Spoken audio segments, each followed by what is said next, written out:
Knock, knock.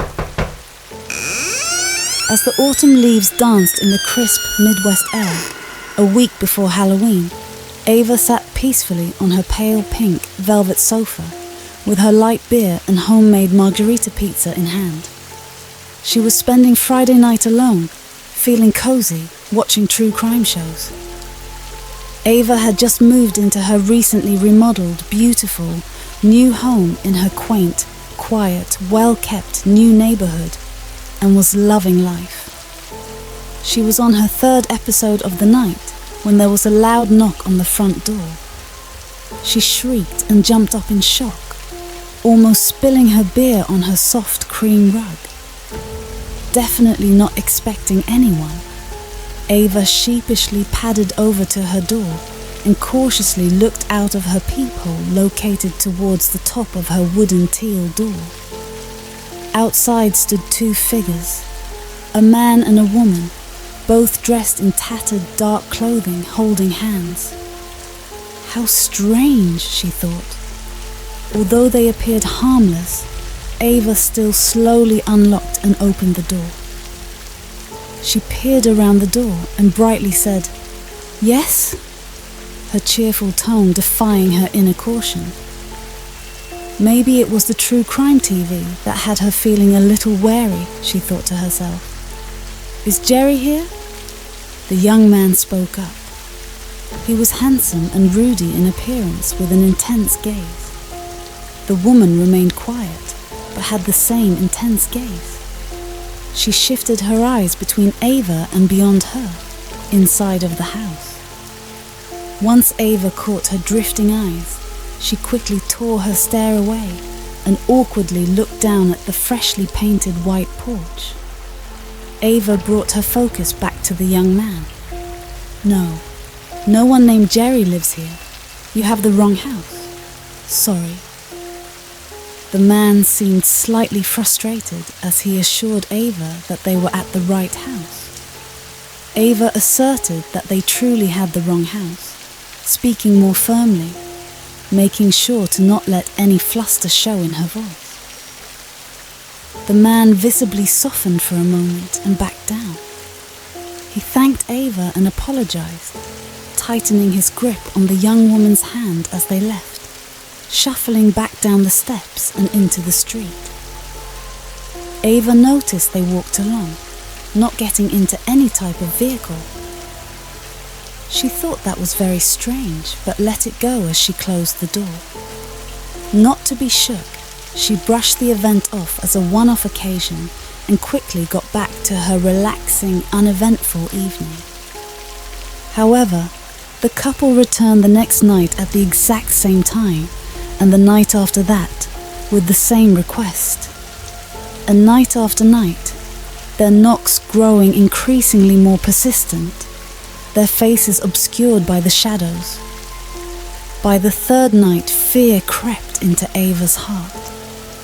The neighborhood, although quiet and well-maintained, felt different to her, and as a single woman and newcomer, she wondered if she was being targeted.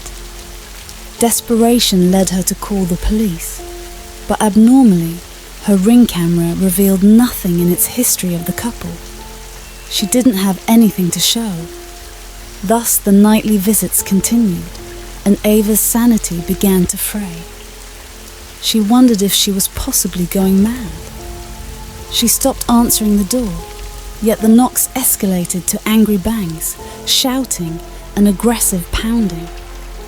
On the sixth night, shortly after another unsettling disturbance, another knock came at Ava's door. Ava almost didn't answer it, half expecting to see the scary couple again. But this time, it was from her neighbor from across the street, Berta, a 73-year-old woman who had lived in the neighborhood since the early 80s. She was considered nosy and quite the gossip, but had a kind and caring presence about her. Reluctantly, full of exhaustion due to the continuous ordeal, Ava opened the door. Berta spoke immediately. Her voice trembled as she said, "It's sad what happened at this house many years ago, just terrible. Ava perked up with curiosity, and Berta proceeded to recount a dark tale. In 1992, a wild Halloween party had taken place in the very house Ava now inhabited. Among the revelers were Rich Valdez and Inez de Souza, childhood friends turned high school sweethearts, and at the time freshman college students. They had fallen asleep after excessive drinking in an upstairs bedroom of the house. Tragedy struck when uninvited guests, rivals of the host, set the home ablaze. Panic ensued and everyone rushed out, but Rich and Inez never made it out. Rich's best friend at the time, Mark, tried to contact him via pager while outside, but received only one response back. Rich informed Mark that Inez had gotten stuck under a falling beam while trying to escape the old house, and he refused to leave her behind. After that single page, silence. The flames moved quickly as fire consumed the house before the fire department could intervene, and the agonizing screams of Rich and Inez haunted the onlookers outside. The fire had claimed 2 young souls who died in agony within the melting walls. The house had remained vacant since that horrific Halloween night in 1992. The home had just been fully remodeled earlier that year, making Ava the first occupant in decades. On the early eve of Halloween, Ava, armed with the news and moved by compassion, staged a solemn ceremony on the very stairs where their lives met their tragic end. With heartfelt words, she paid Rich and Inez tribute, bidding farewell to their restless spirits, setting them free from the cruel chains of that cursed night. The nightly visits ceased, and her Halloween night passed without incident. Ava was relieved, and finally found some peace again.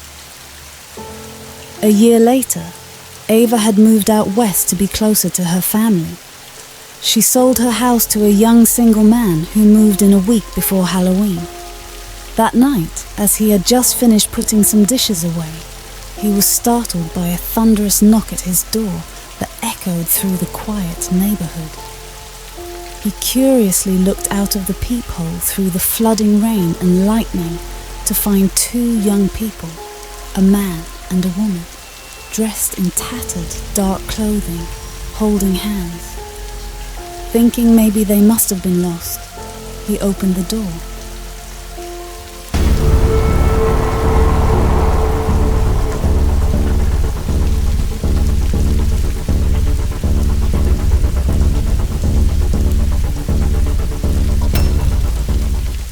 Sister, sister. In a small town not far from their own, 2 sisters, twins, 20-year-old Jenna and Jamie, shared an unbreakable bond despite their differences.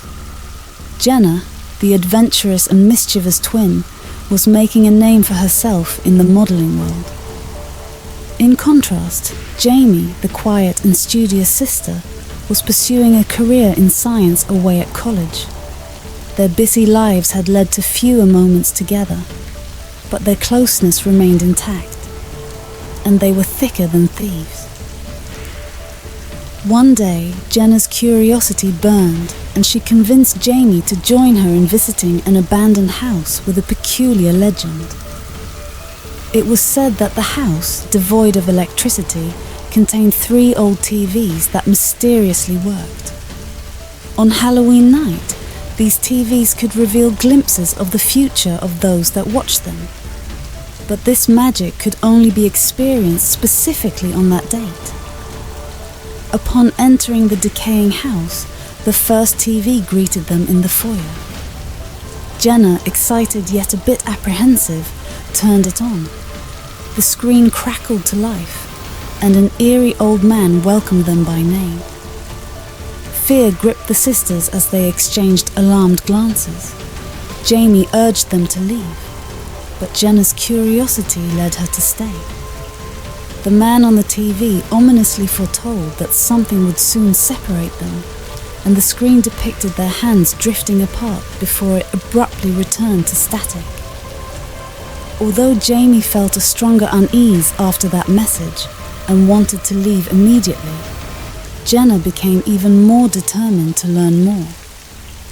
The girls proceeded to the family room, where an ancient TV lay on a dusty rug. Nothing else but a broken-down fireplace rested in the oversized room. After briefly surveying the large space, Jenna eagerly switched the massive television on, only to witness a distressing image of an older, overweight, and solitary Jenna, crying alone on the floor in a dimly lit room.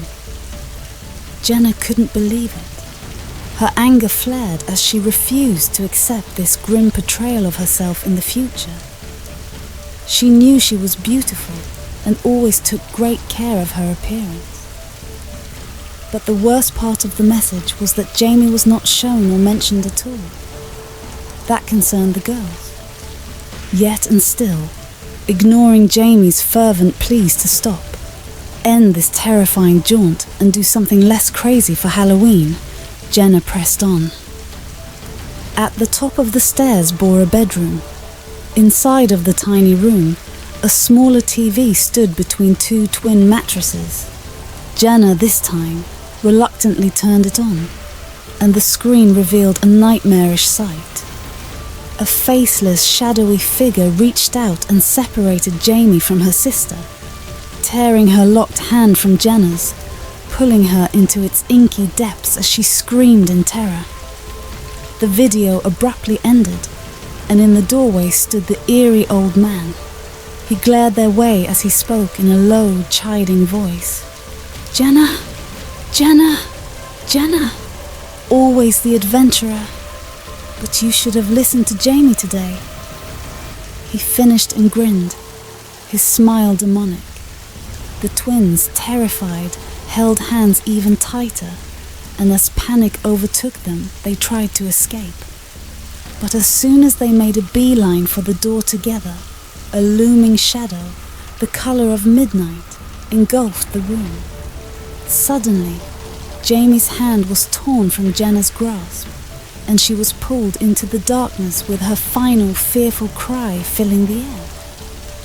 Jenna, in shock and horror, was left helpless as the sinister figure swept her sister away. She fell to the ground in deep, insurmountable sorrow and regret as she began beating the dirty, split wood floor. In the following hours, Jenna frantically searched the abandoned house, grief-stricken and disbelieving. Her efforts to find Jamie were in vain. For 6 months, she returned daily, but Jamie was never found. A dozen years had passed. Jenna returned to the dilapidated house on Halloween night. She hadn't been there in a long time, but she knew it was only right. Time had not been very kind to Jenna. She appeared aged beyond her years, her once beautiful features marred by neglect and lingering grief. Her stringy blonde hair hung limply, her mouth was cracked, and her eyes and nose were red from incessant crying and wine binging. Bruised knuckles told a tale of frustration and despair, and she had gained a considerable amount of weight. Jenna had never stopped thinking about Jamie. It was clear that when they were growing up, that Jamie always admired Jenna, the older twin, by 7 minutes. For her confidence, boldness, and ability to live life on her own terms. Even as a young girl, she knew her life would be dull without Jenna's daringly wild, carefree pursuits that she was always conjuring up, pulling Jamie along for the ride. So she was always willing to follow her sister, enjoying their time together. But what nobody ever really knew was that Jenna actually admired Jamie just as equally, but for the opposite. She had never met anyone as focused, disciplined, and damn near brilliant as her sister. Jamie was always so clever yet demure, and that within itself made her alluring to everyone in her path. Jenna was lonely without her sister's ability to ground her and make her feel safe. And it was time to finally put an end to that loneliness now.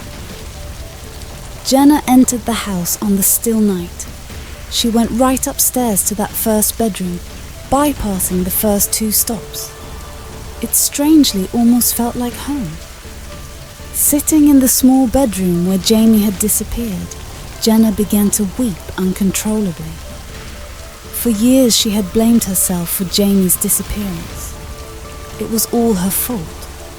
She had truly loved her. In her grave sadness, Jenna had long ceased pursuing her modelling career and rarely had a life outside of working at a local grocery store and obsessing about Jamie. She just dreamed of being back with her. Every year on Halloween, she marveled returning to the house, hoping to either find Jamie or at least join her in whatever fate had befallen her, ending Jenna's long-standing misery. And this was her year, as they say.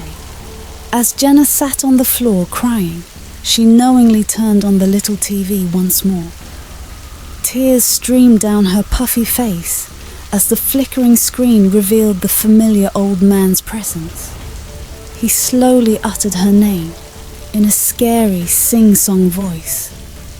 Jenna watched with a swollen, tear-streaked face as the screen displayed the menacing black shadow. The old man spoke again. "Jenna." He paused, his voice resounding off of the barren walls. "We've been waiting for you." A sense of hope mixed with fear filled Jenna's watery eyes as the shadowy figure appeared in the doorway, just as it had 12 years ago. The shadow reached out to her, pulling her in.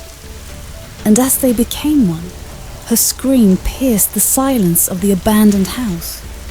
It was a scream of horror and ecstasy, capturing the anguish and uncertainty that had plagued her all of those years. There was pain. So much pain. But she welcomed it, ever the willing victim to the evil. She succumbed to it. She just didn't want to feel anymore. She longed to become a part of the black void. And that's exactly what happened.